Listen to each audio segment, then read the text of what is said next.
যার যা দায়িত্ব সে তা বিনম্রভাবেই পালন করুক। রোমীয় 12 অধ্যায় 3 থেকে 8 পদ। পরমেশ্বর আমাকে যে আধ্যাত্মিক দায়িত্ব দিয়েছেন সেই দায়িত্বের কথা মনে করিয়ে দিয়ে আমি তোমাদের প্রত্যেককেই বলছি, নিজের সম্বন্ধে যেমন ধারণা থাকা উচিত তার চেয়ে উচ্চ ধারণা পোষণ করো না, বরং তোমাদের অন্তরে পরমেশ্বর যাকে যেমন খ্রিস্ট বিশ্বাস দিয়েছেন তোমরা সেই মতোই নিজেদের সম্বন্ধে সমীচীন ধারণা পোষণ করো।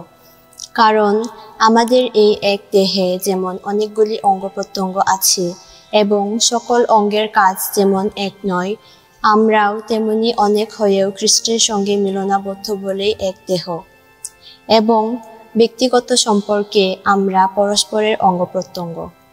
আমাদের প্রত্যেকের প্রতি পরমেশ্বরের স্বতন্ত্র অনুগ্রহ অনুসারে আমরা প্রত্যেকে ভিন্ন ভিন্ন আধ্যাত্মিক শক্তির অধিকারী।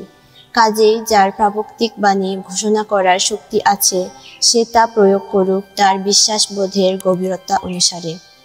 যার আছে সেবা কর্মের শক্তি সে তা সেবা কর্মেই প্রয়োগ করুক। ধর্মশিক্ষক ধর্মশিক্ষার কাজই করুক। উপদেষ্টা উপদেশ দানেরই কাজ করুক। সাহায্যদাতা উদারভাবেই সাহায্য দান করুক।